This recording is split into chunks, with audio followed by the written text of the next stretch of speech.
అలాంటి మహానుభావులు రాజ్యాంగాన్ని అందిస్తే ఇవాళ చిన్న బుద్ధితోనే ఈ రాజ్యాంగాన్ని మెడకువ పట్టియాలి, ఏ రకంగా రాజ్యాంగానికి పూర్తి పొడవాలి, ఏ రకంగా వీళ్ళ హక్కులు బలంగా కలిగించాలనే ఒక కుట్రపూరితమైన వ్యవస్థ నడుస్తూ ఉన్నది. దాన్ని మనం అంతా కూడా పేర్కొనాలి. ఆ రోజు ఇచ్చిన మహానుభావులు ఎంతో గొప్ప రాజ్యాంగాన్ని మనకి ఇస్తే దాన్ని కాపాడుకోవాల్సిన బాధ్యత మన మీరు అందరి మీద ఉన్నదని తెలియజేస్తూ ఈ సందర్భంగా మరి పూజ్య అంబేద్కర్కి నివాళులు అర్పిస్తూ వాళ్ళ జయంతి సందర్భంగా ఈ కార్యక్రమాలను అందరూ కూడా ముగిస్తూ ఉన్నాం. అంబేద్కర్ జయంతిని ఘనంగా జరుపుకోవడానికి ప్రధాన కారణం శ్రవణ్ అందరికీ ఫోన్ చేసి కోటైతే శ్రవణకు ధన్యవాదాలు తెలుపుతూ 2 నిమిషాలు శ్రవణ్ మాట్లాడవచ్చు.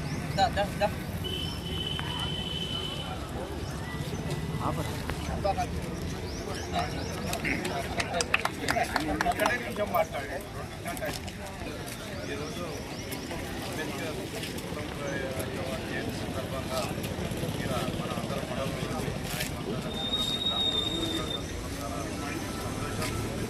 ఇట్లాంటి మహనీయుల జయంతిని కూడా కంపల్సరీ కూడా మనం అందరం కూడా ఇండియా కోటేశ్వర పార్టీల ఖచ్చితంగా కూడా కులాల ఖచ్చితంగా కూడా ఇలాంటి కార్యక్రమాన్ని ఘనంగా నిర్వహిస్తున్నారు.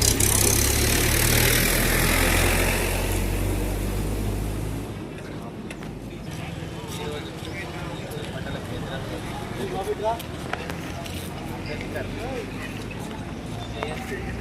అందరూ పార్టీలు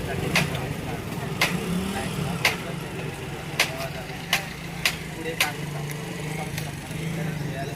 పోయినసారి ఇంకా బాగా చేసినాం. వచ్చే సంవత్సరం కంటే మంచిగా చేసి అంబేద్కర్ గురించి నలుగురికి మనకి చెప్పే విధంగా చేయాలని నా అభిప్రాయం.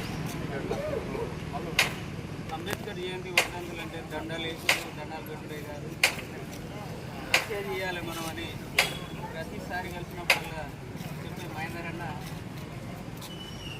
తన అమూల్యమైన సందేశాన్ని ఖచ్చితంగా ఇవ్వాల్సిందిగా కోరుతున్నాను.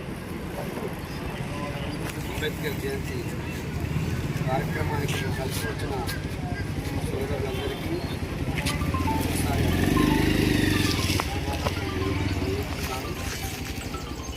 విషయం ఏమిటంటే అంబేద్కర్